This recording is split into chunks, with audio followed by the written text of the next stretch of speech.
هیچ دوست مانند قرآن ارزش و قدر دوستش را بالا نمی بردارد.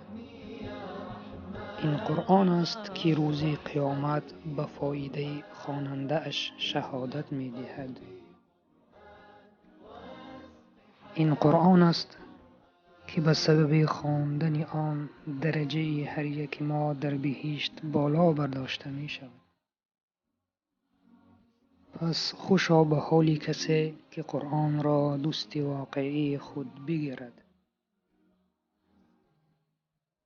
پیامبر صلی الله علیه و سلم گفتند: بهترین شما کسی است که قرآن را می آموزد و به دیگران می آموزاند.